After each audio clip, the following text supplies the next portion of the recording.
Gusto kong ipakilala sa inyo si Moises Padilla. Isa siyang guro. Kilala rin siya ng mga kaibigan niya bilang Toto Mosing. Noong panahon ng giyera, lumaban din siya bilang gerilya laban sa mga Hapon. Pagkatapos ng giyera, bumalik siya sa pagtuturo. Akala niya doon lang iikot ang buhay niya. Pero noong 1951, may bagong bayan na tinatawag na Magalyon at dito nagsimula ang malaking pagbabago sa buhay niya. Nagdesisyon si Moises Padilla na tumakbo bilang mayor ng bagong bayan. Simple lang siya. Wala siyang malaking pangalan. Wala siyang malaking pera. Wala rin siyang armadong tauhan. Pero tumakbo pa rin siya. At sa pagtakbo niyang yun, napasok niya ang isang laban na mas malaki pa sa inaakala niya. Ang gobernador noon ng Negros Occidental ay si Rafael Lacson. Sa mata ng marami, siya ang may hawak ng kapangyarihan sa probinsya. Malakas ang impluwensya niya. Marami siyang kakampi at marami rin ang natatakot sa kanya. May sarili pa siyang mga tauhan na tinatawag na Special Police o SP. Sila ang mga taong sumusunod sa utos niya. Kaya nang tumakbo si Moises Padilla, hindi lang siya basta kalaban sa eleksyon. Hinamon niya ang isang taong halos lahat ay iniiwasan. At isa siya sa iilang hindi umatras. Noong November 4, 1951, may dumating sa bahay ni Padilla ang kanyang mga kaibigan. May dalang mensahe. Simple lang ang dala nilang mensahe. Umatras na siya sa eleksyon. Nang malaman ito ni Padilla, tumanggi siya. Hindi siya umatras at hindi rin siya napilit ng mga kaibigan niyang nagsabi na baka mapahamak siya. Buong loob niyang itinuloy ang laban. Habang papalapit ang eleksyon, dumami pa ang mga babala. May nagsabi na baka arestuhin siya. May sulat pa raw siyang natanggap na nagsasabing delikado na ang sitwasyon. Noong gabi bago ang eleksyon, binasa niya ang sulat sa harap ng mga kasama niya. Pagkatapos, ibinigay niya ito sa kaibigan niyang si Vicente Ablao. Ang bilin niya, kung may mangyari sa kanya, ibigay ang sulat sa Department of Justice. Parang alam na niyang may masamang mangyayari.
Kinabukasan, may muli na namang nagsabi sa kanya na tumakas na lang siya. Magtago na lang muna raw siya sa bundok. Pero ang sagot ni Moises Padilla ay isa sa mga pinakatumatak na linya sa kasaysayan. Bakit ako magtatago? demokrasya ito. Hindi siya tumakas, hindi rin siya umatras, at iyon ang naging isa sa pinakamahalagang desisyon sa buhay niya. Noong November 13, 1951, naganap ang eleksyon. Natalo si Padilla. Akala ng marami, doon na matatapos ang lahat. Pero hindi pa pala. Kinabukasan, noong November 14, kasama ni Padilla ang ilang kaibigan niya. Dumaan sila sa bahay ni Fermin Miranda para kumain. Sinabi raw ni Miranda na tumakas na sila habang may oras pa. Pero hindi pa rin nagbago ang isip ni Padilla. Makalipas ang ilang oras, nagtago muna sila sa ibang daan dahil may nabalitaan silang naaresto na ang isa nilang kasama. Huli, napunta sila sa bahay ni Dr. Alfredo Hermano sa Isabela. At oo, siya rin ang taong naunang nagpunta sa bahay ni Padilla para sabihing umatras na siya. Ngayon, siya naman ang tumanggap kay Padilla.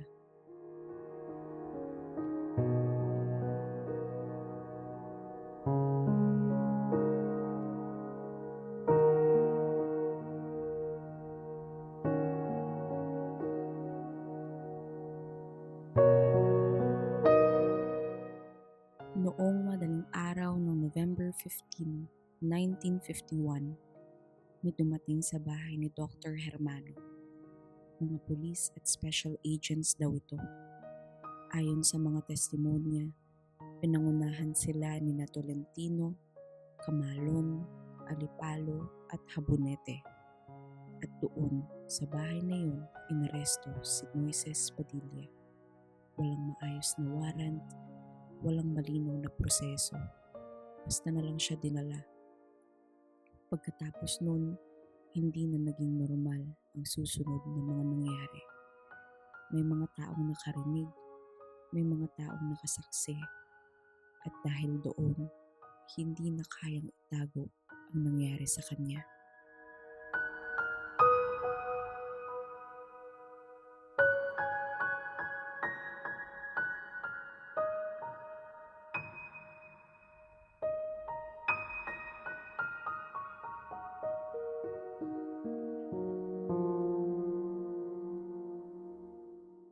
Ayon sa mga historical records, dinala si Padilla sa iba't ibang lugar. Habang inililipat siya, sinasaktan siya. May mga ulat din na ipinakita siya sa publiko bilang babala sa mga gustong kumalaban sa mga makapangyarihan. Ito ang isa sa pinakamabigat na bahagi ng buong kwento. Hindi ito madaling ikwento. Hindi rin ito madaling panoorin. Pero bahagi ito ng kasaysayan.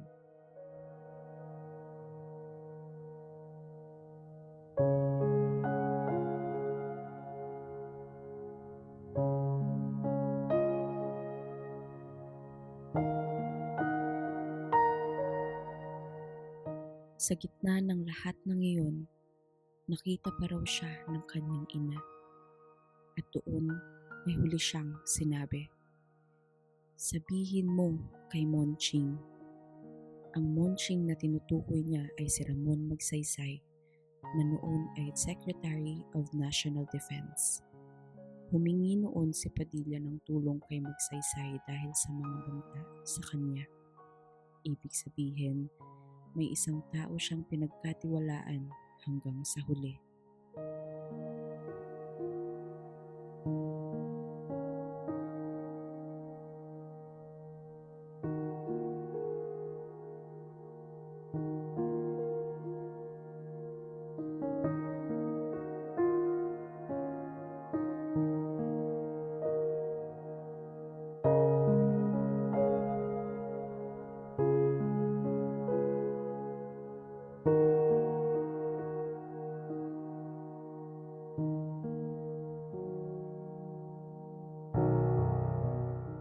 Nang makarating si Magsaysay sa Negros Occidental, Huli na ang lahat.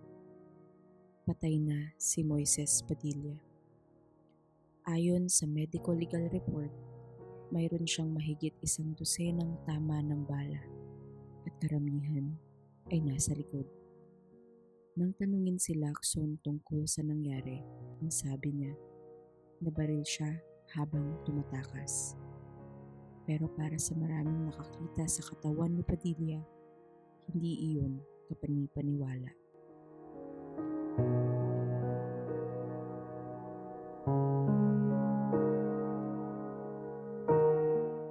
Hindi binitawan ni Magsaysay ang kaso.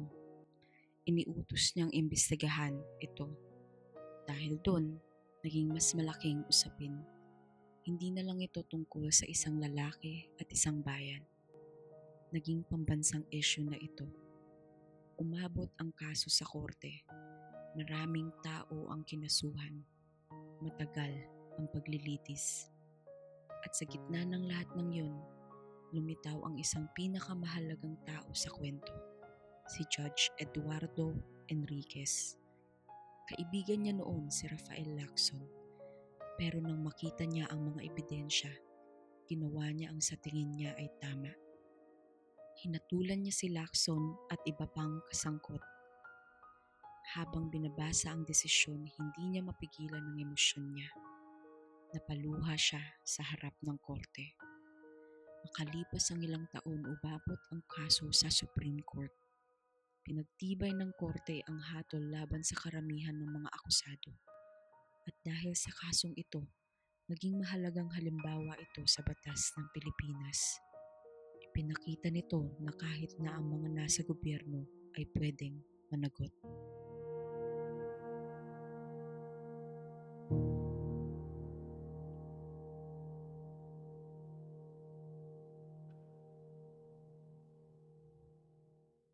Noong 1957, pinalitan ng pangalan ng Magallaon. Mula noon, tinawag na itong Moises Padilla Negros Occidental. Hanggang ngayon, dala pa rin ng bayan ang pangalan niya. At sa bawat pagbanggit doon, may kasamang alaala ng isang gurong tumangging umatras. Hindi lang dahil ito ay isang murder case kaya naalala si Moises Padilla. Naalala siya dahil sa tapang niya. Dahil sa pananindigan niya.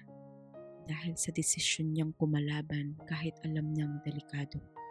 At hanggang ngayon, iyon pa rin ang dahilan kung bakit hindi siya nakakalimutan. Hindi lang siya pangalan ng isang bayan. Isa siyang paalaala na may mga taong handang tumayo para sa paniniwala nila. Kahit mabigat, kahit delikado, kahit sila lang mag-isa.